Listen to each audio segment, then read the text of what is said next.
Hey everyone, welcome back to our channel. My name's Harrison. I'm Ashley. And we're going to jump into another episode of Crime Couple today. And on this one, we do have a very controversial case that we're going to be going over. This is going to be something that it has been going on really since 2014 and it's still going on now. And we're going to give our best opinion and kind of go over the facts of how we know it. And again, try to just report it the best way we can. Right. This is going to be covering from a young man named Christian Andreacchio and his family. And literally this whole thing just split an entire town in two. This is something that has rocked an entire community. And we hope to just bring awareness and spread awareness as much as we can. I do want to also mention, we want you to go ahead, please comment. We would like some interaction, so comment and subscribe to the channel. There's also the little bell icon. Please click that for updates so that you get alerted for when we drop new videos. This is going to be a part 1 of 2. It's a large case. Yeah, there's so much more than we can cover in one episode. There's a lot of information in this one. So we're going to break it into 2 episodes so that way we can try to focus and give as much information as we can. Right.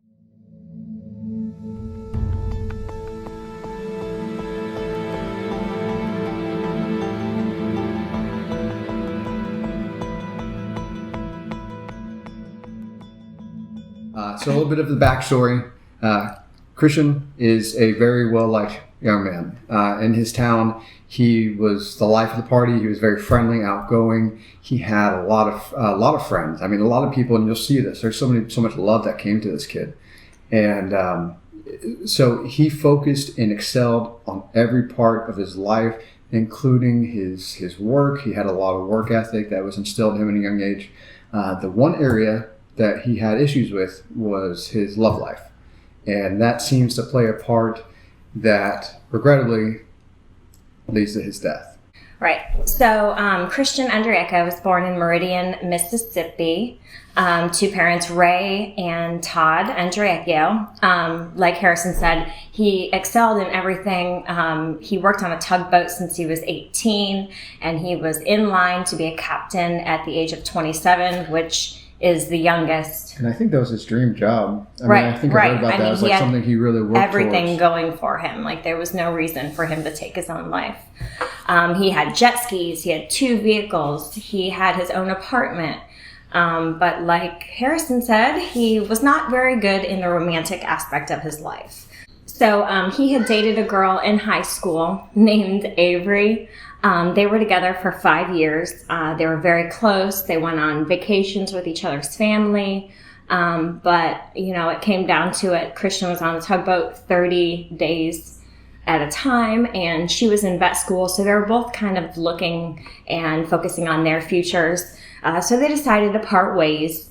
And I think that, from some of the stuff that we saw, it was parting ways for right now, but they had, people talk like their family get back together at some point. Because they were so close and they're in love. And people say it's puppy love, but you and I know a lot of high school sweethearts that are still together today. Mm-hmm. So unfortunately not us, but whatever. So shortly thereafter, breaking up with Avery, he met a very volatile young girl, Whitley Goodman. She was like a wild child, and even her closest friends didn't really have anything positive to say about her. She's known as like sneaky, conniving, a liar. She was a drug abuser. So, like I said, these are her closest friends, and they're not really reporting anything good. So Christian was trying to tame her or help rescue her. With Whitley, Christian was in essence saving her, helping her. So he fell fast and hard for her as she did him. At first, she moved into the Andreacchio's house because she had claimed she had a really bad childhood.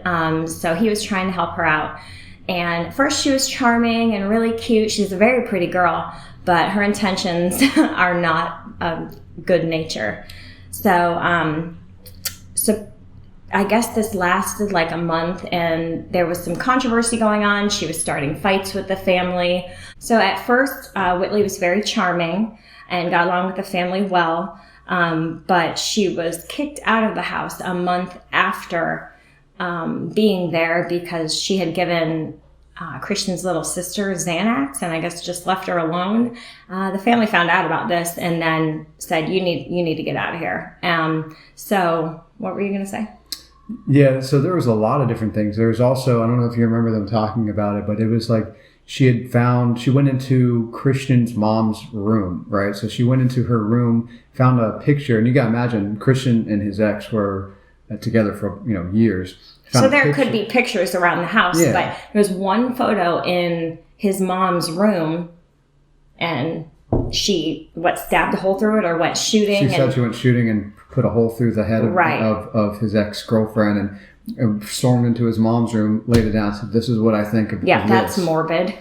It's just like insane stuff, like things you're like, okay. So obviously the family and her were just not getting along well. So they asked her to leave, and she didn't really have anywhere to go. And Christian's brother Josh had just gotten a divorce, so he had an apartment, and he works on the tugboats too. So he's gone for long stints, as well as Christian. So he said, "Why don't you move in?" And it was the understanding that Whitley would be there when Christian was there. Not all the time, and not trashing the place, not throwing parties. So they move into their own apartment. So shortly thereafter, Christian was working on the tugboat. They said this was around January, that he had fallen overboard. He was okay, but this kind of scared Whitley, and she brought up the fact of a life insurance policy that previously Avery had been one of the beneficiaries on, that she wanted her name to be on it. That what if she was pregnant? What if the baby? And she used a scare tactic to kind of say, "Oh, I might be pregnant," and then obviously got found out that she wasn't. But she was like, "Well, what if I'm pregnant? What if something happens? You're not here to protect me and the baby financially." So this was just one of their many disagreements, and people had actually said that their relationship was like toxic, that they were trying to make it work, and there wasn't anything long term, the dad said. So he started to have his doubts. Christian was like, "I don't know if this is going to work out."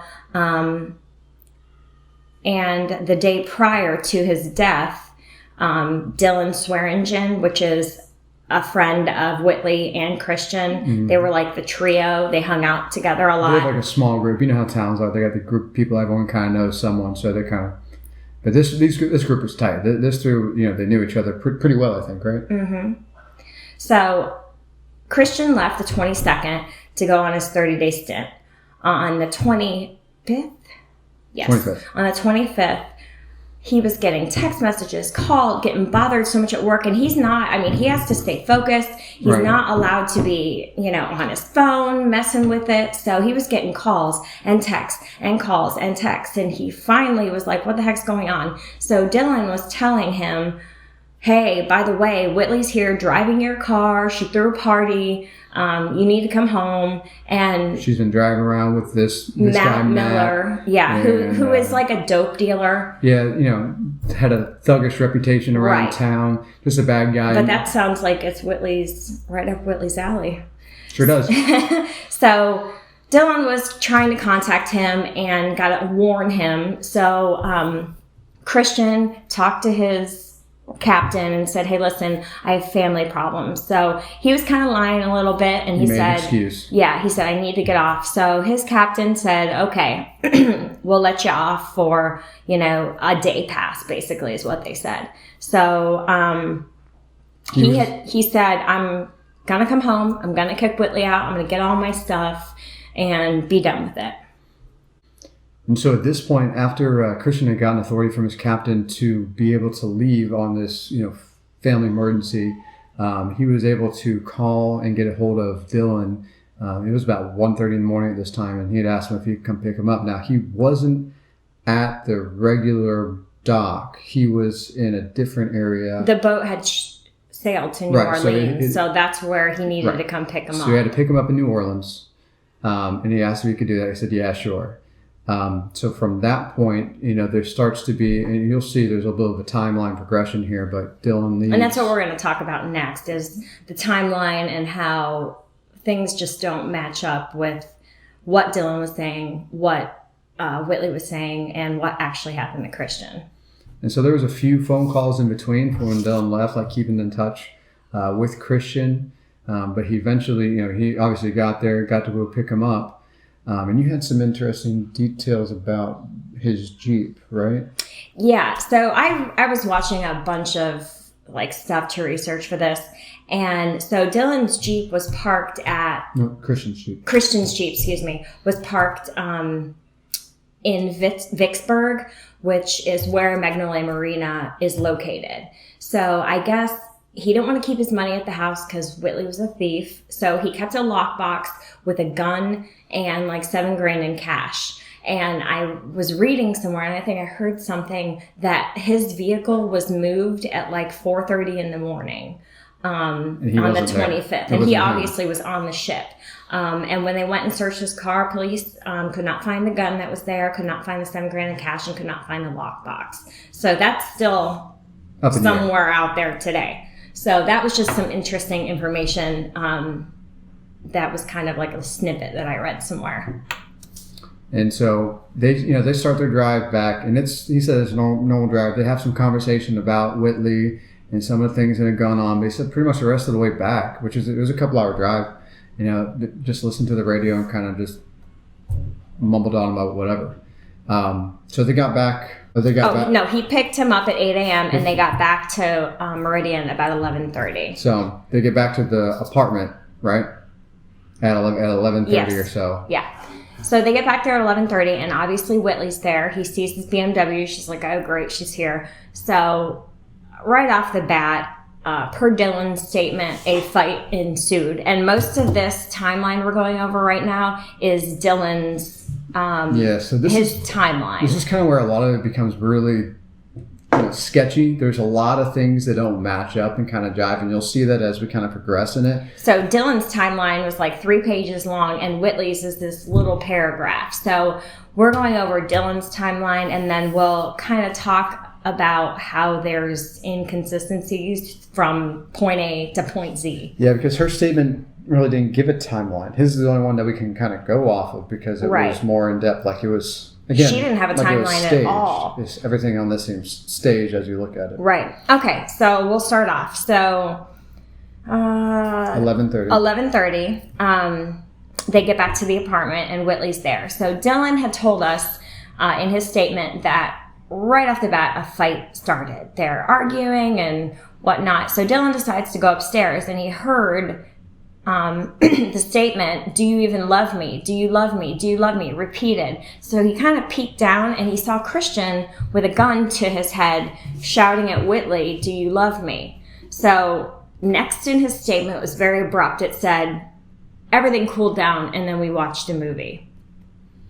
So I don't know anyone's been in a fight able to cool down if they're holding a gun to their head that quick and just be able to chill and watch a movie. Because that doesn't seem very realistic. So as they're watching the movie, Dylan says, "Hey, I'm going to go get some Chick-fil-A." And Christian had broken Whitley's phone during the argument. So he's like, "I'll fix her phone and then I'll be back." Right? So at what? Well, then he also said, apparently, this is per Dylan, he said, he offered to go get Chick-fil-A, and Christian handed him his card and said, take all my money all the money out of the bank. Right. All of my money out of the bank. Oh, and also fix her phone that I broke during the argument. Right. That doesn't add up. Why is this kind of building the story as why he committed suicide? He's giving all his stuff away. I don't know. Doesn't make sense. So at this time, since Christian had threatened himself, he tells us this is the time that he took the gun, hid it behind a curtain, and then he went to Chick-fil-A and the bank and whatnot. So at 12:30, 1 hour after getting home, they watched a movie, had a fight, all this stuff. In 1 hour, he was found, or he was seen on the bank. Dylan was seen on bank footage at 12:30. At a teller. And it's a 12 to 15 minute drive to the bank. So right there, the timeline is shot. It doesn't make any sense, and it does not add up. So he didn't get the money, by the way. They wouldn't let him. No, because he didn't have the PIN number. So Dylan, instead of calling Christian, who said he can have all his money, called this guy Brett Kennedy, who works at the bank. And for the rest of the day, there's text messages going on between Brett and Dylan and Christian's phone. I'm not sure why. I'm not sure what they said. I just saw the timeline, and it was just kind of saying that there was phone interaction between this kid that worked at the bank. So I don't know if he was still trying to work on getting this money the whole day, but I mean, that's the motive here is Christian's money.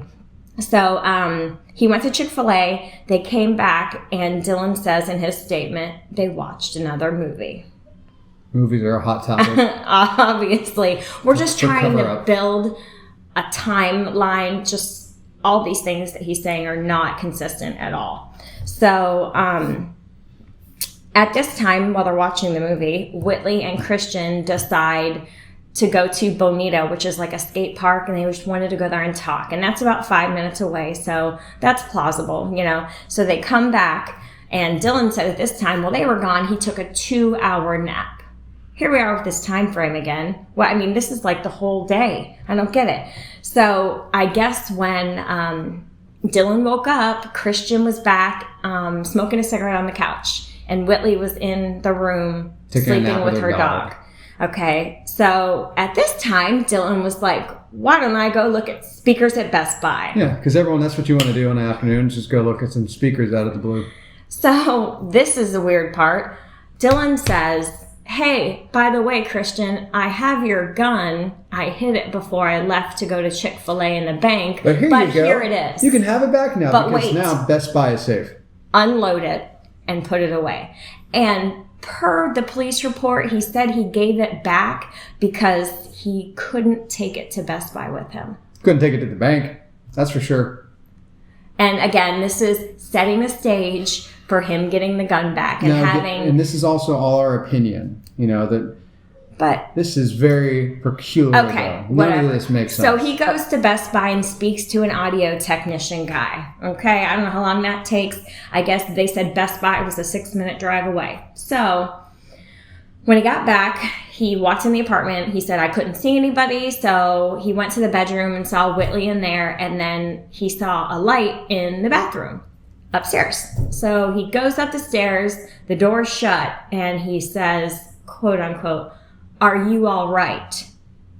I don't know about you, but when you're in the shower, or I know you're in the shower, whatever you're doing in there, I don't say, are you all right? Unless I think you've fallen in. But I mean, that's not a phrase that you utter if you think someone's just showering. Now, I mean, if there's it's a something... weird thing to report. Like, you might say, hey, you in there? Right? Exactly. But it's still, it's a weird thing to report saying, like, are you all right? Like, unless you know underlying that he's not all right, whatever. So he went back downstairs, said, Whitley, I can't get a hold of Christian. He's not answering. I think he's in the bathroom. We need to check and make sure he's okay. Yeah. So he goes upstairs. That just seems like such a weird thing to prompt. Like, everything we need to make sure he's weird. okay. Yeah. Like, if the dude's in the bathroom, you know, why would you think we need to make sure he's okay? Exactly. He's probably doing his business. Like, I don't want anyone to bother me while I'm in the bathroom. So they go upstairs and find Christian slumped over the bathtub, and his arms were outside of the tub, and he had an obvious gunshot wound to his right temple. So this is where a lot of things are going to turn and become very different. On. But at that point, Dylan screamed. Whitley came up and started holding him in the tub. So apparently at that point, it was just Dylan. Right. Now, that story changes depending on who you talk to at certain times. Right. And we will get into that. But this is a point where everything gets a lot weirder. There's all these other inconsistencies as of now, but they just become more and more and more as you progress through the rest of the story. That is the timeline. And a little bit backstory about Whitley. So we know that she's not, the brightest crayon in the crayon box.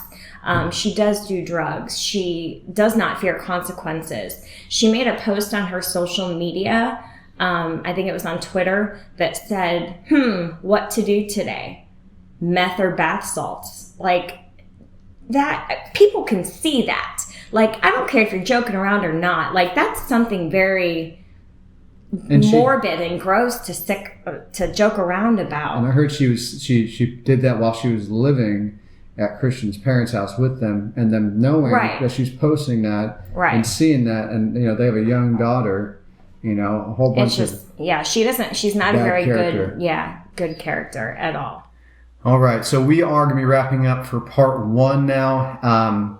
This is, like I said, it has a lot of information in it, so we're going to be able to dive a lot deeper into some more of the investigation process in part 2. So make sure you subscribe and pay attention for when we drop part 2, because we'll be coming soon. Again, thank you very much for watching this one. You need to stay tuned and finish this out, because this just gets so much More weird. crazy as we insane. go on. So All right. thank you again. Thank you for watching Crime Couple. Make sure to see you next part 2.